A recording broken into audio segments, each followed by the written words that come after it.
What's up guys, this is your man gidkay once again, and in today's video I'm going to show you how to do frequency separation in Photoshop. So stay with me and let's dive in. So this image right here is what we are going to use. I've already taken out the blemishes from the images. So if I do a before and after, you're going to see. Let me zoom in a little so you can see before and after. Yes, I'm sure by now most of us know how to take out blemishes. If you don't know, I'll leave a video link in the description below so you can go check it out, and how to take out blemishes from your images. So after doing that, what we are going to do is you're going to create layers that is going to help us achieve our frequency separation layers, and then do our high-end skin retouching. So firstly, I'm going to duplicate the layer 1 about 2 times. Yes, once I'm done, I'm going to turn off the first one and then select it. So for this to make easy, or to be easy, I'm going to name the layers. Yeah, so let's name this blur, due to the effect you are going to give it. Yes, and let's name this texture. Yes, all right, so now let's come back to blur. So what we are going to do is, as the name goes, blur, we are going to apply a blur radius on the image. So we are going to blur the image basically. So with that, you are going to filter, go to filter, come to blur, go to Gaussian blur, and then at this moment a small pop-up menu will open so you can input the blur radius you want. I have a video explaining how blur radius works, but I'm going to give you a little info about it. So the higher you take your number, the more textures you want in your image, and then the lower you take it, let's say about 1 pixels or 1%, you are going to get over smoothing skin. So in here I want to maintain textures, at the same time I want to smoothen the skin, so I'm going to choose an average number. Yes, but this time around I want the textures to be a little higher than the blur, so I'm going to select a blur radius of 7 because I want to keep more textures on the face. There's a headshot. Yes, so once you're done, just click on OK. You're going to see the images being blurred out. Don't panic. Now come to your texture layer, turn it on, and then you're going to do the last step. So go to image up here, look for apply image. This is it. Click on it, and then a small pop-up menu will open. Yes, asking you the process or how you want it to be. So once you get here, select the layer aspect, select the blur radius, because we want to take out the textures from the blur to the texture layer. Yes, we've already blurred the blur layer, so we want to now take out the textures to the texture layer. So select blur, and then when you get to the blending aspect, make sure you select subtract. Yes, because you are taking the textures from the blur to the texture layer. Yes, and then make sure your values for the scale is 2 and then offset is 128. If it's not done that way, you can input it, and then everything should be this way. Once you're done, just click on OK. This is how your image is going to be. You have another last step to do, and then you get your image back, so don't panic. Once you're done, just come to your blending options over here and select linear lights. Yes, so we are done creating the layers. So now we just want to group them. So hold on shift and select your blur, and then Ctrl+J to group them, and then let's name this frequency separation.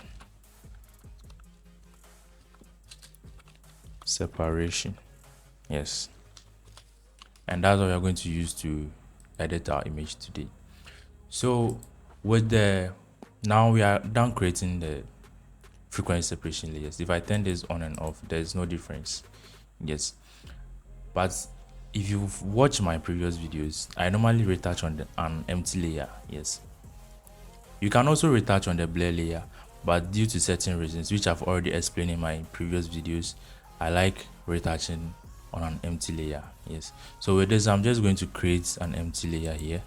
If you come down, you just click on it and then you have it. And I'm going to name this retouch here. Yes, retouch here.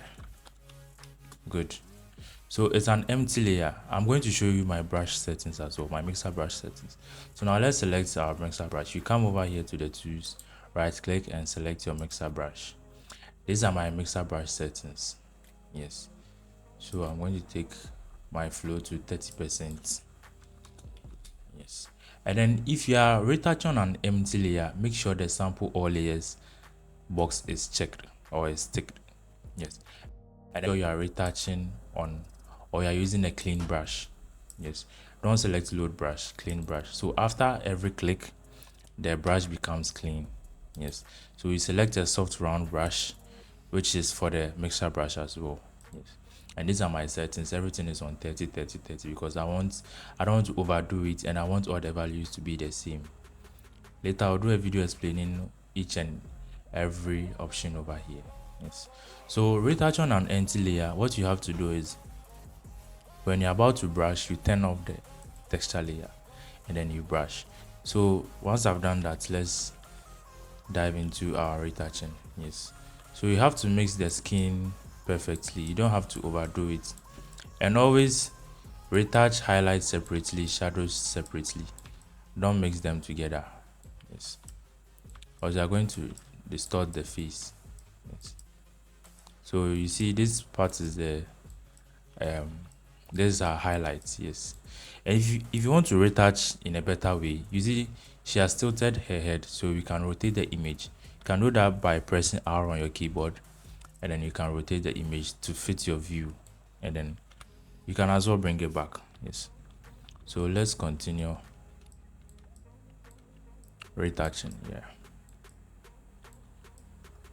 So the reason why I'm increasing my brush size because I've mastered how to retouch perfectly, and once you increase your brush size, you are able to brush a particular aspect in a few seconds. Yes. Instead of zooming in and going to do little details, I'm able to zoom out and get everything under control, and it makes me retouch faster. So you can do more constant practice and master on how you brush or mix the skin, and then you can use this same technique. Yes. So you take your time. You see I'm brushing highlights separately, shadows too separately. Yes.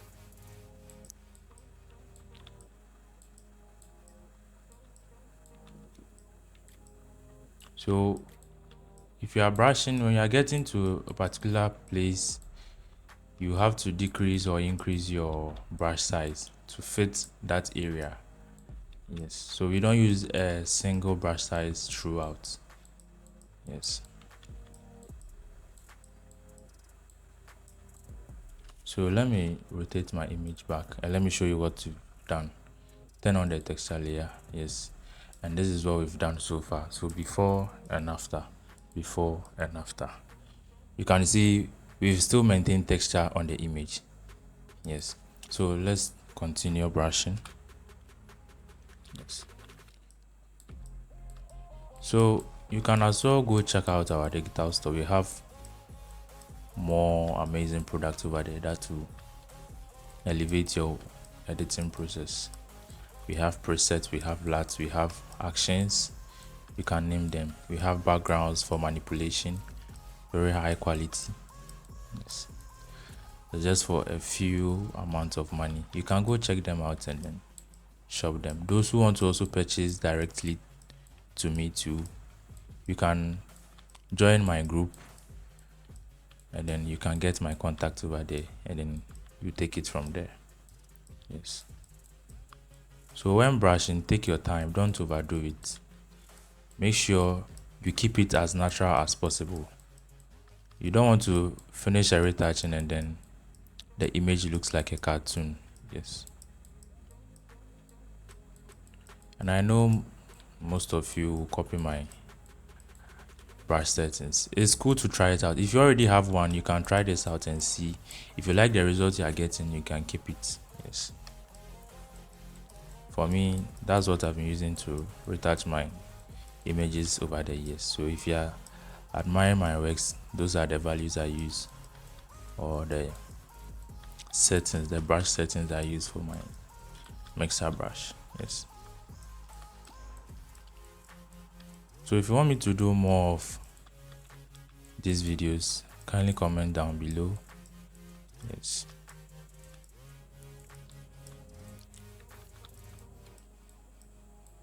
So as you can see, I'm brushing highlights separately, midtones separately, and then shadows also separately. Yes, you don't mix them anyhow. Yeah, I think I have to rotate this image again. Yeah, so if you want to rotate, like I said, you have to use your R key on the keyboard, or you come over here and then select it. Yes, so going to brush again, mixer brush. So you see, when I got to the smaller aspects, I've reduced my brush size to fit that area. Yeah. And when using an empty layer, you are able to see where you've brushed and where you've not, compared to retouching on the blur layer. Sorry. Yes, see, sometimes you might forget to brush a certain place, but using the empty layer, I'll show you how you can know where you've brushed and where you've not, and it gives you the opportunity to clean out certain parts of where you didn't want the retouching to go. Yeah, and when you get to the nose, kindly take your time. Yes, because if you don't do it, you are going to distort the nose, you're going to spoil the structure of the nose. So mostly I don't do much on the nose aspect. Yes, I just brush slightly on them and then I move forward to the other part. Yes,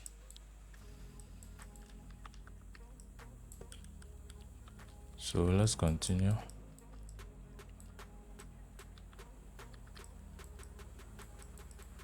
Yes, and then the hand over here,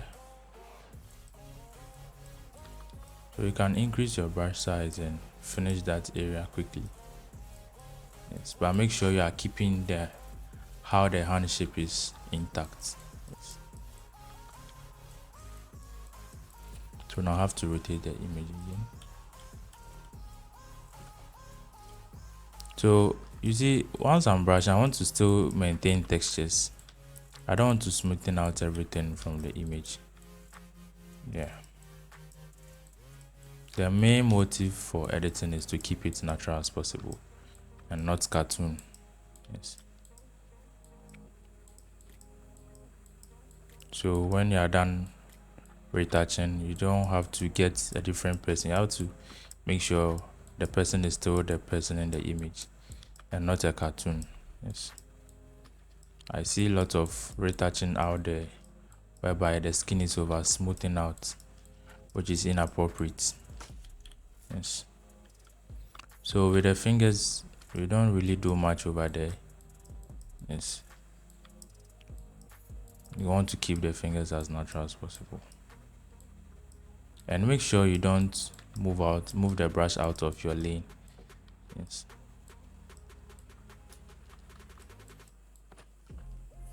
so you take your time, brush it out. Yes, when you get to a bigger place, you can increase your brush so you can finish that aspect early. Yes, so you see, as I'm brushing, I'm increasing and decreasing my brush size.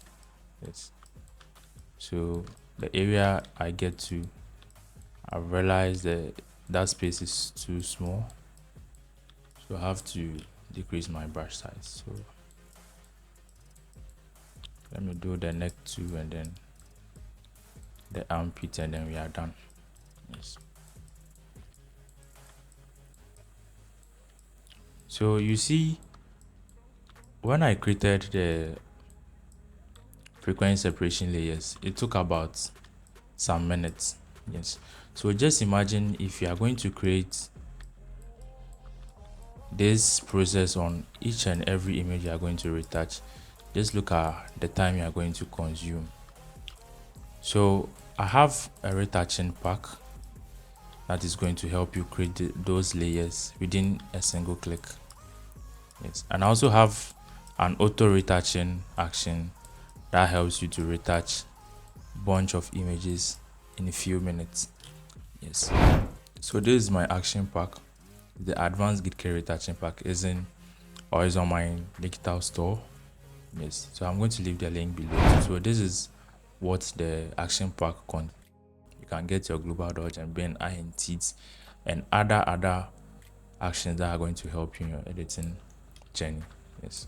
So let's continue brushing.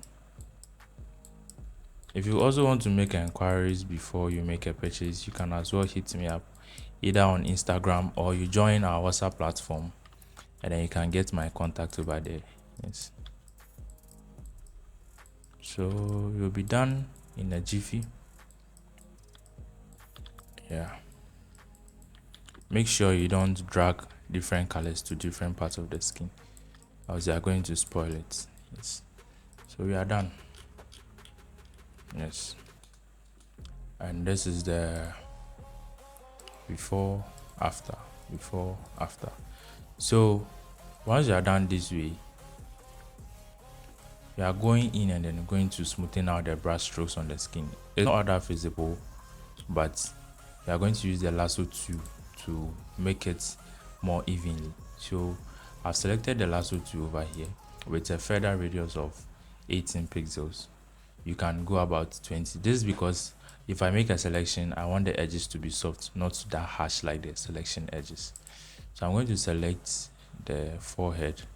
Once you are selecting, stay away from other edges, unwanted edges, like the hairline or the leaves or her eyebrow. Yes. So once you are done selecting, come to filter, go to blur, go to Gaussian blur. I'm going to input a radius of 22. Yes, if that works for me, I'm going to click on yes and then select other parts. Yes, I'm going to select. If you want to add a selection, you can press on shift and then you add a selection. If you want to minus 2, you can press on alt. Yes. So once, because I've already done it before, it's in the history of the filter, so I just right click and I have it over here. Then I apply it, come to the eye aspect too, and then I apply it. Yes, come this way too, and then I apply that one too. Yes, so you are going to apply this to all parts of the skin. Yes. So you take your time as you are applying it. Make sure you don't select unwanted places. Yes. Sometimes I don't even apply it on the nose because it's going to flatten the nose. And if you apply it and the effect is too much, you can right click and then come to fade, Gaussian blur, and then reduce the opacity. Yes. So with the hands, they are already smooth, but we can still add them to it. Yes. It's in this aspect too. So because they are already blurred, the retouching or the frequency separation is going to make it much blurred. Yes. So this is the after, before, after, before, after. And this is how you create your frequency separation for high-end skin retouching. Yes. And you can see the results are appealing. Yes. If you have any questions, you can hit me up. Yes. And then comment down below if you want more or such videos. Yes. And also don't forget to check out our digital store for more amazing products that is going to elevate your editing style or process. Yes. So this is where we end today's lesson. Stay tuned for another exciting video like this. This is my gidkay. Peace out.